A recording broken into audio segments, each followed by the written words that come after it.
Oh yeah, he getting a good little lecture.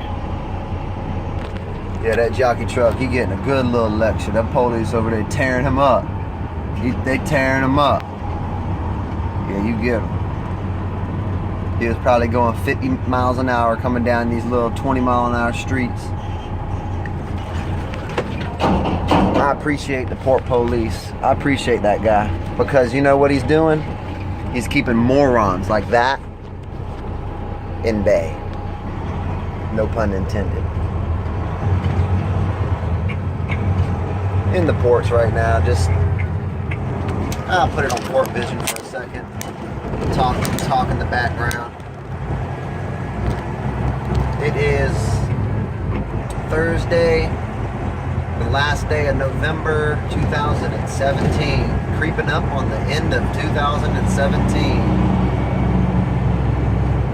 And boy, what a year it's been. A lot of stuff happened. I mean, unbelievable. These are some unbelievable times to be living in right now. We'll look back on these days and these years and these upcoming years and the presidencies, what we've been going through, and the corruption that's unfolded, and the Clintons finally getting what they deserve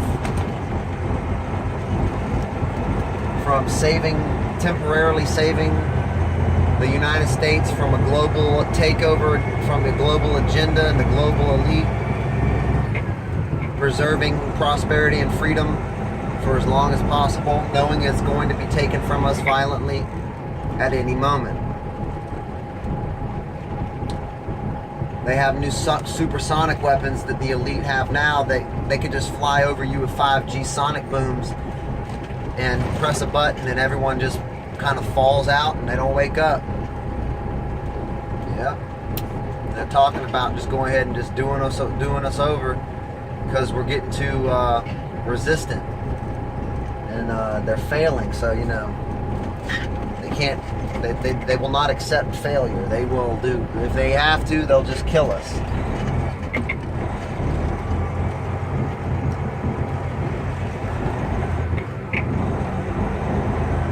If you want them, come and take them.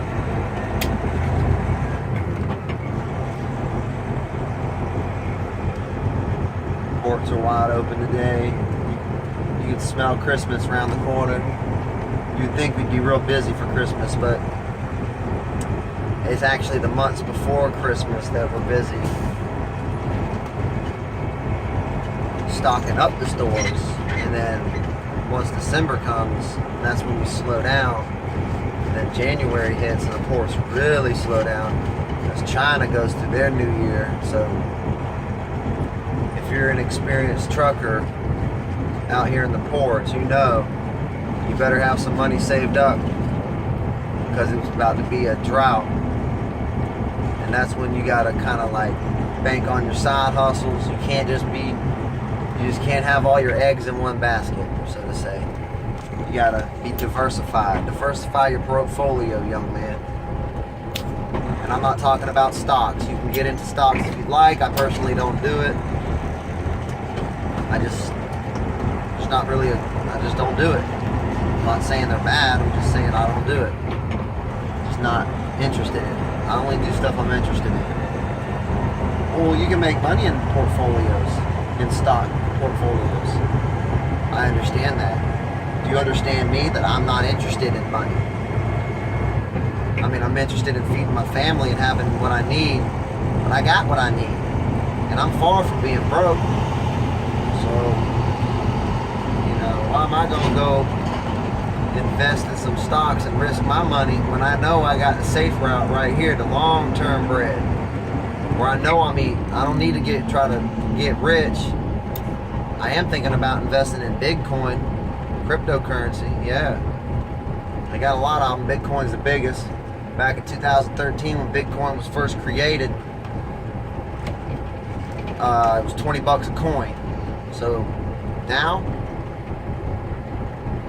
almost 10 grand a coin. So if you were to invest in one coin back in 2013, you now have turned your $20 bill into $10,000 bill. and that's just one coin. So you can do the math if you done bought like $10,000 worth of coins back in those 13. There were some people that got real rich off that. And I kind of raised my eyebrow to it, and I said, man, I'm looking at the stock, at the numbers, and Bitcoin's going up every month, and I might drop some money on it.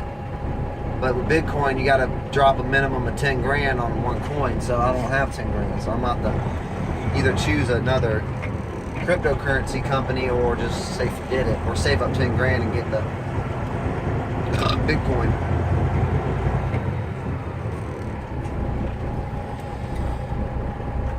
Now that seems interesting to me. I'd be willing to put a couple thousand into the Bitcoin. Put 9 grand in there.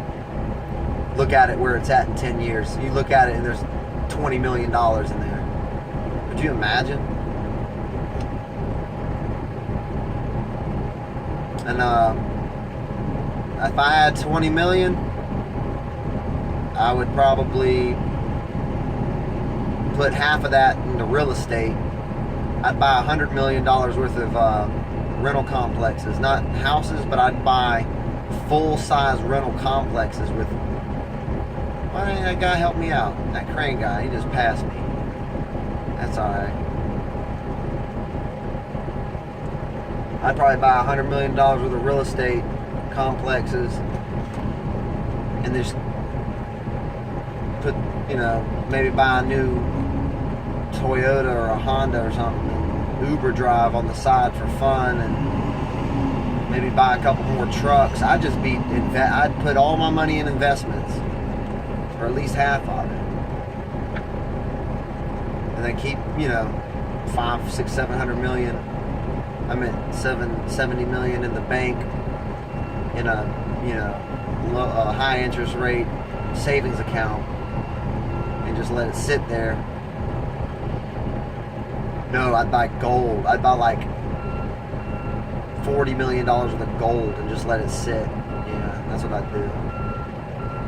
Oh, you wouldn't go buy a big mansion and buy a big fancy Lamborghini and a bunch of new clothes? Yeah, I'd probably buy some new clothes, but that's not what makes me happy. If you're relying on an outer source to be happy, you're gonna fail. Guaranteed. That happiness is only temporary, and it will not last forever. True inner happiness is interdimensional, lasts forever, and no one can take it from you. So no matter what they can take your house, they can take your car, but they can't take your happiness, right? But if you're relying on the house or the car to be happy, then you're gonna fail, because at any moment they can take that from you.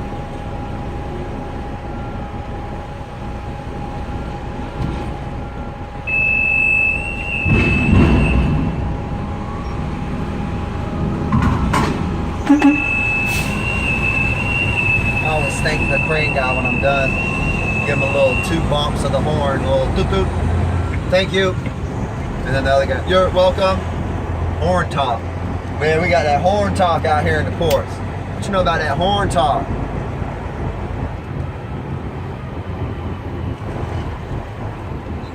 That crane man, he's going extra far out to give that box to him. He going out extra far with the little tag on the back, yeah.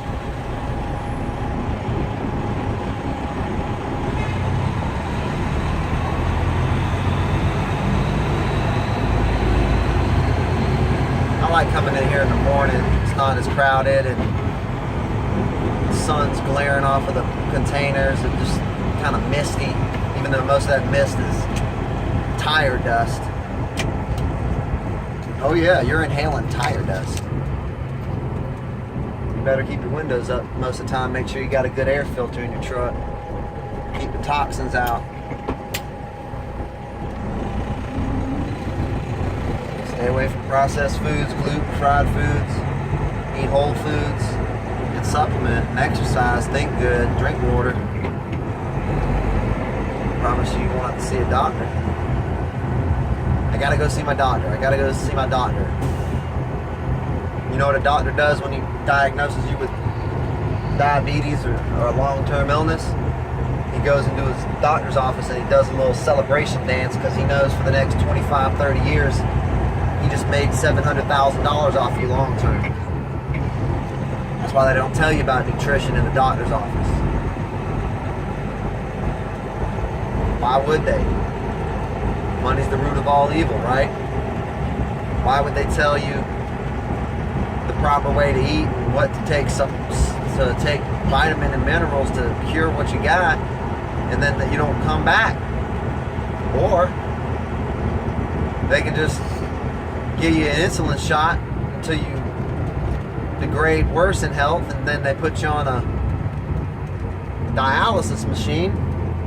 Oh, they like those dialysis machines. Diabetes is the #1 moneymaker in America. You know that, right? Over cancer. Yeah, everybody gonna get diabetes, right? They say, oh, it's just normal, right? Oh yeah, you got arthritis, you got dementia, you got Alzheimer's disease. And a lot of these diseases are about the same disease with different names and different stages. So they like to use that as a tactic of confusion.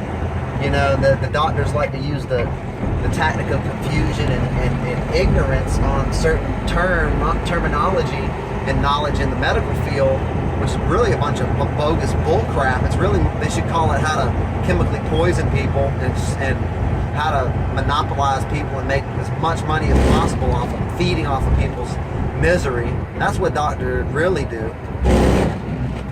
Let me tell you, the only time you should ever step foot in the doctor's office is if you broke your leg, if you were unfortunate enough to catch the flu or some real bad infection. Yeah, they're good for that. They're good to, go get, you might need a little antibiotic. Antibiotics are good, We used to die from infections. Now, since penicillin came out, now you can just, but it's not the fact that antibiotics are bad per se. It's over-prescribing antibiotics that's bad. Giving out too many antibiotics. And then on top of that, you got antibiotics in the food and water. It's everywhere. So we're constantly, even if you don't take antibiotics, you still are taking antibiotics unless you shop smart and you get Whole Foods and you get foods that advertise that they don't feed antibiotics to their livestock. You really don't want those antibiotics. You're gonna be, it's like a nuclear bomb on your good bacteria in your gut. And always make sure you take a probiotic, a good probiotic every night. And also I take 5 millimeters of silver in the morning, which is it's basically kind of like a natural antibiotic. It prevents you from getting sick. I ain't been sick in a while. I had that, see, like for instance, I had that, my balls got infected from sitting down so much in the truck, and I had to go to the doctor for some antibiotics. Like, that was a good time to go to the doctor. And he tried to give me like 9 for like a bunch of refills. I was like, nah, I'm gonna take 1 bottle, doc, and then double doses of probiotics afterwards.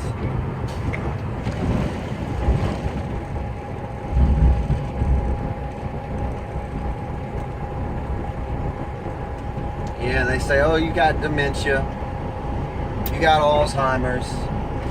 It's natural. It's to be expected at your age, right? Tell a doctor this, and they will guarantee to turn red in the face. Say, doc, that you're the one, y'all are the ones that created Alzheimer's and dementia. You remember back in the day when you said cholesterol was bad and you don't need to eat eggs? Yeah, taking cholesterol out of the diet, you knew what you were doing, because the brain needs cholesterol. And without cholesterol, over time, you're going to end up with the Alzheimer's and dementia, because your brain is not functioning properly. It doesn't have the fat to insulate it. But you knew what you were doing. Y'all aren't stupid. I don't have sympathy for you. You've been doctors for damn near 100 years. You're telling me that not one of you has the balls to step up and say, this is wrong? Look at the numbers. Hospitals are killing 300,000 people a year, which is more than car accidents and heart attacks combined. 300,000 a year hospitals kill. The number one place you don't want to go when you're sick is a hospital. Statistics say. These are numbers, these are studies, these aren't theories.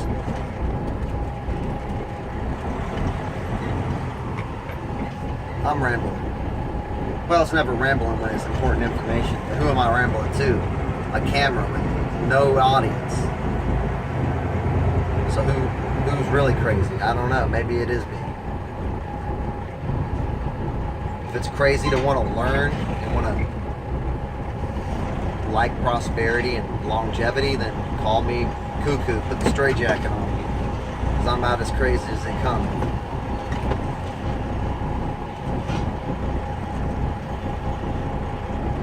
But when I look around this world, I notice that a lot of stuff just isn't right.